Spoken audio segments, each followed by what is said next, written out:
Hello, my name's Carina Bissett.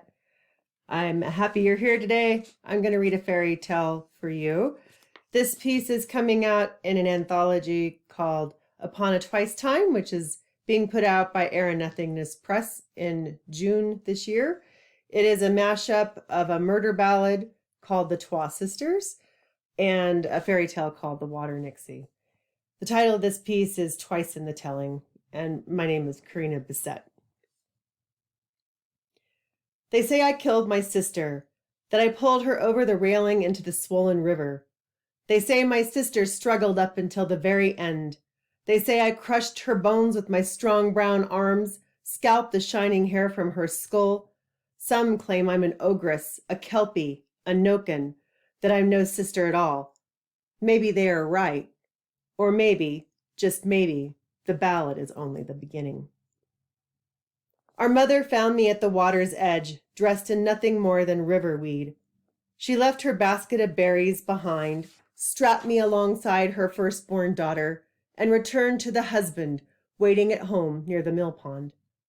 Years later she died, our mother, as so many mothers do. A late birthing turned wrong. We were only children ourselves at the time, but we remembered her face, my sister Twyla and I. Together we kept her memory alive. I traced her features on the mill pond surface each morning and again each night as I swam round and round, savoring the familiar feel of water against my thick skin. Twyla waited on the muddy bank where she wove reeds and grass into the shape of our mother's body. If you knew where to look, you could find our mother everywhere, watching over us. But sometimes watching isn't enough. Our father couldn't bear the sight of his daughters, Twyla, as fair as her bonny mother, and the changeling child, the shadow that had stolen his dead-wife's heart. Yet he kept his promise to honor a mother's dying wish to protect both her daughters. Instead of sending me away, he turned his attention back to his work and left us to do as we pleased. The townies knew the miller's daughters had free rein, but they whispered even then of my mud-stained hems always dripping, of the way I kept my golden sister within constant hand's grasp. Even before we shifted from girls to women, the boys stayed out of reach of my iron-sharp nails and venomous teeth. They learned early on that the safest place to admire my beautiful sister was from a distance. A few even had the scars to prove it. And then one summer day, a traveling prince heard rumors of the miller's daughter and her hair of gold. He shifted course to quell his curiosity. But my sister and I spied him on the road and fled to the safety of the first of 3 bridges leading from our humble town to the wide world beyond. My shadow loomed large, filling the space as I attempted to shield my treasured Twyla. Horse hooves clomped heavily overhead. One stopped at the top of the stone arch. The pond's overflow trickled at our feet, a welcome cover muffling my sister's gasping breaths. I held her close and waited until the horses and their riders returned the way they had come. We spent the night there in the mud, my arms wrapped around Twyla's shaking form. I kissed her shining brow and vowed to keep her safe. For a while, I even believed I could. The second time, the prince nearly caught us. We were laying head to head on the pond's far bank and did not hear the horses approach until they were nearly upon us. The reeds provided cover, but the prince would find us soon enough. I slid into the pond and beckoned Twyla to follow. She rolled on her stomach and shook her head ever so slightly. Hanging from her ears, tiny silver bills tinkled. I scooped up a handful of mud and reached forward to slick the cover of darkness over her lustrous hair. Tears ran down her cheeks. I grasped her hands in mine, resisting the temptation to pull her into my watery domain despite her fears. A man's deep baritone sent a pair of trumpeter swans to wing. "There's nothing here, Your Highness." More than anything, I wished Twyla and I could follow the birds to the safety of the sky, but I was a creature of water, not air. My sister, a creature bound to land. "Look harder," the prince commanded. Tap jangled, leather creaked. Our father had finally betrayed our mother's final wish. How else could the prince have known where to find us? I traced the shape of 3 bridges on my sister's forearm and then pressed 2 fingers to my lips. 2 sisters, 2 bridges. Twyla nodded. I smiled encouragingly and sank beneath the still water. When I re-emerged near the fields, I held a burnished carp in each hand. Their scales glittered in the midday sun, and I splashed them against the water's surface to draw the men's attentions. I led the prince and his men on a wild chase through bracken and bramble before turning back towards the mill, a place where a frightened girl might try to hide. I left the carp on the front steps of our father's cottage. A handprint of golden scales smeared the hide of the old black mare I sent galloping across the field. I grinned at the sight. Twyla waited for me at the second bridge, where the runoff from the mill pond joined the brook. We spent the night in a tree, tied to one another with our long trailing locks, gold and black bound as tightly as our souls, sisters in every way that mattered. In the morning, I washed them up from Twyla's hair and sang our mother's favorite songs. My glorious sister was a person, not a thing to be owned. Why could our father not see that? I would keep Twyla safe. There was no one else left. We made our way downstream to the place where our familiar brook fed into a river. Our mother cautioned us to never go past the second bridge, but we decided she would have changed her mind if she'd known the circumstances. She might have even joined us. The way was long and treacherous. We followed the flow as it grew larger and larger. Finally, we reached a point where we could barely see the opposite bank. The river took the easy way as it wound through rolling hills overflowing with bracken and brambles. A few hours later, we reached the third bridge and the road that led to the outside world. "This is where Mother found you." Twyla's fingers entwined with my own. I flinched. This topic was taboo. "You don't know that." Twyla looked at me with eyes the color of an afternoon storm. Why else would she forbid it? She was speaking of the summer before our mother died, when we snuck out of the cottage to follow her. The best berries grew near the third bridge. Our mother was the only one who knew the location of a particular patch where the fruit carried the taste of old magic. She sold her pots of jam for silver. People came far and wide for the pleasure of tasting the annual bounty of that blue-black fruit, though I'd been forbidden to taste a single drop. When she discovered us lurking in the tall grasses near the third bridge, she'd left her baskets behind once more and led us back home. Our mother sobbed the entire night. Listening, Twyla and I vowed we would never disobey her again. Yet there we were. Twyla plucked a few berries from their hiding space, deep inside a bush so twisted and dark I'd assumed it was dead. Each globe was no bigger than a thumbnail. Curved hooks protected the bounty, but Twyla crushed the berries anyway.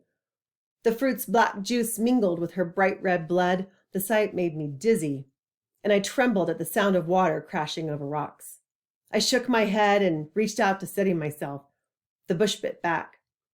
I withdrew my hand. Instead of the blue-black that marked my sister's palm, the juice gleamed green as river moss against the burnished color of my skin. "What is this?" I swiped my hand against my skirt, but the stain remained. "Proof," said my sister. "This is where you belong." A bugle sounded, dogs barked. They'd found us. I grabbed Twyla by the hand and dragged her up the embankment to the road. If we crossed the bridge, perhaps we could lose them further downstream. I tried and failed to remember fragments of overheard conversations. Something about crossing water, covering tracks. Together we ran barefoot along the stone road that crossed the river. This bridge was 5 times the length of the other 2 bridges combined. It felt as though we could run forever and never make it across. When we reached the apex, we realized the truth was even more awful. Mounted soldiers blocked the way to shore. We turned to flee back from where we'd come, but that retreat was barred as well. The prince had found his prize. Still sticky with fruit and blood, our hands linked, and I pulled Twyla to the railing. She hesitated, but followed. The river below thrashed with fierce intensity, a far cry from the familiar mill pond. But water was water, or so I told myself, and I was an excellent swimmer. "It's the only way," I said. Twyla's face was as pale as sun-bleached sheets. From their place on her delicate earlobes, the silver bells shivered. "I can't, sister." "You must."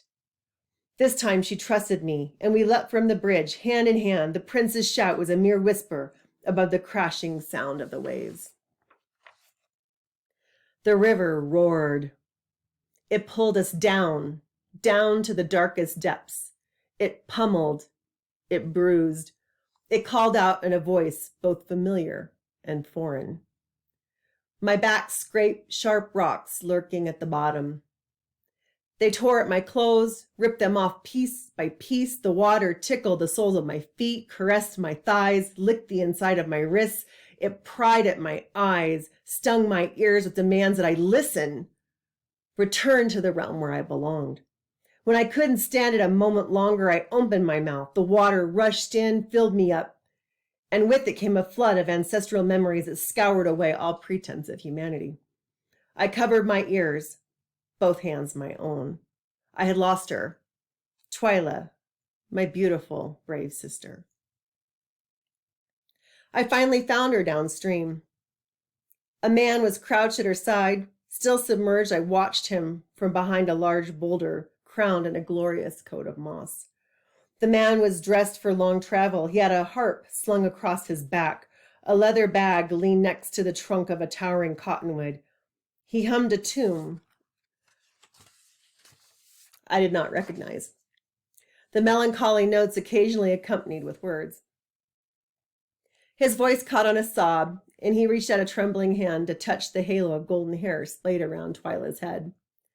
That a stranger would dare to touch my sister sent a cold rage pummeling through my veins. I emerged as naked as the day our mother had found me. River weed clung to my hair, slicked against my skin, and hung in a tangle past my waist.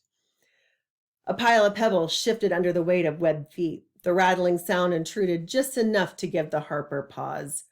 He slowly looked over his shoulder as though expecting to find a raccoon or another familiar predator. His eyes widened when that predator proved to be me. Holy Mother of God! I bared my teeth and splayed fingers tipped with razor-sharp nails. The stranger fled, leaving behind his leather bag in his haste. I considered following him, dragging him back to the river and drowning him in the dark depths. But Twyla had been left alone, far too long as it was, so I ignored temptation and went to kneel at his side. Death was not an unfamiliar sight. My sister and I had once stood like sentinels on either side of our mother's bed as she passed from this world.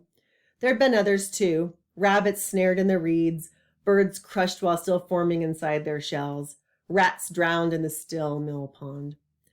But nothing prepared me for the sight of my beautiful sister flayed open as though she was a trophy the river had gleefully unwrapped. She had struggled up until the very end, her nails broken and caked with silt. Her dress was in tatters, and her skin had been peeled back to expose tendon and bone. The only thing that remained untarnished was her shining hair and the silver bells adorning her perfectly shaped ears, which were so unlike my own. I pulled Twyla into my lap, crushed her to my chest with my strong brown arms. Her head lolled brokenly, and her one remaining eye looked past me to the bright blue bowl of sky. All I could think about was the harper song. A plan slowly took shape. That night, I guarded my sister's body. Not even a bear would dare to try and take her from me. The next morning, I went to work. I crushed her bones, separating the knuckles for tuning pegs. The breastbone fitted as a soundboard. I scalped the shining hair from her head, carefully washed it, and stretched the strands taut on the bone harp to dry. The bells now pierced my own ears. She would walk with me, every step a reminder of all that had been lost. I committed the remains to the river, secure in an underwater barrow until I could return. In the meantime, there was a murderer to catch. It took 3 days before I was able to set out. Not that anyone could have recognized me as the girl I once was. I had shorn my hair and left it in Twyla's barrow to keep her company in my absence. The harper's bag contained a change of clothes, and I found that the guise of a man suited me just fine. A cloak covered that which I could not otherwise mask. It didn't take long to locate the prince's path. Forced adulation marked his passing, but then the wandering harper's tracks merged with his, and triumph turned to tragedy in the bard's shared song. Oh, yonder stands the prince, my love, Benore, oh, Benore. My sister plots to take my place by the bonny mill dams, oh, Benore. She drowned me, threw me off the bridge, Benore, oh, Benore. The poor prince, said the people, to lose his love so. The bone harp shivered, but stayed silent. Twyla's silver bells whispered words for me alone to hear, but it wasn't enough to block the lies spreading like a stain before us. What a wicked sister, the townspeople muttered. A monster. An ogress lurking in the mud under a great stone bridge. A kelpie in the guise of a horse black as night. A noken with webbed toes and a hunger for human hearts. The story shifted depending on the teller, but some things stayed the same. There were once two sisters, and now there was but one. The prince continued along the river road to the kingdom near the sea. The crowds grew in each passing town. White silk streamers and late summer flowers greeted the traveling retinue, and the prince destined to join two countries in wedded bliss. In return, he left a stain behind in each hamlet and home he deigned to visit. Sometimes he left several. I delayed my pursuit to gather pieces of his other victims. The bone harp grew with each delay. By the time I reached the place where the river joined the sea, the instrument was nearly as tall as a woman, yet I stood as straight as ever as I cradled those silenced girls, my sister at the center. The townspeople waved flags and shouted praise on the streets, yet fear lurked behind drawn curtains protecting vulnerable daughters. The city held its breath, waiting for the prince to complete his business and return to his mountain kingdom, sacrificial bride in tow. As I neared the city center, the braided strings began to quiver. The crowd parted to let me pass. I followed the bridal procession across the bruised and tattered petals that blanketed the cobbled streets and steps leading up to the cathedral.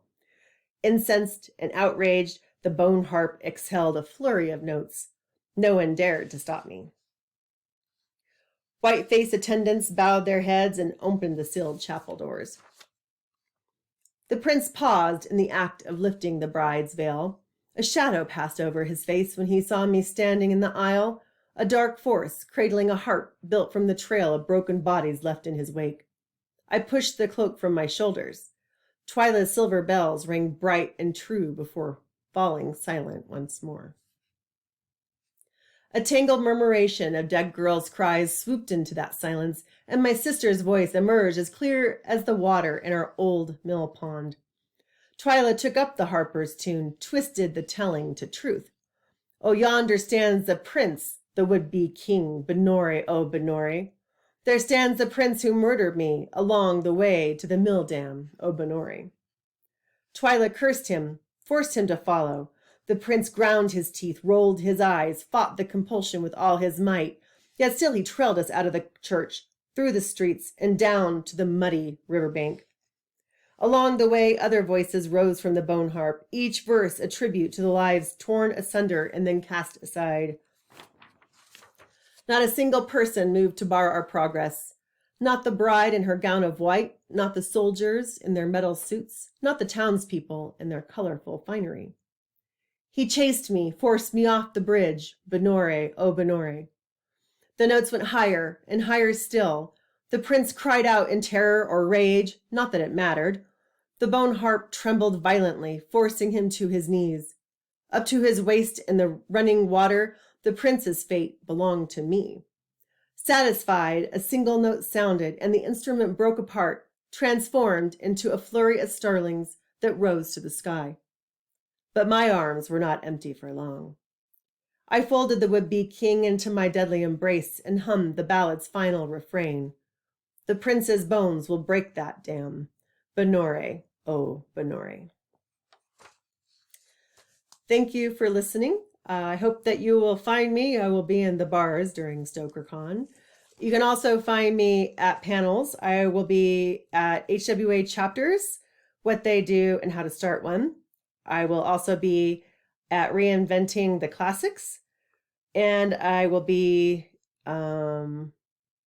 Inspirations, poems and fiction, and vice versa. So I hope to see you around. Thank you for listening. Goodbye.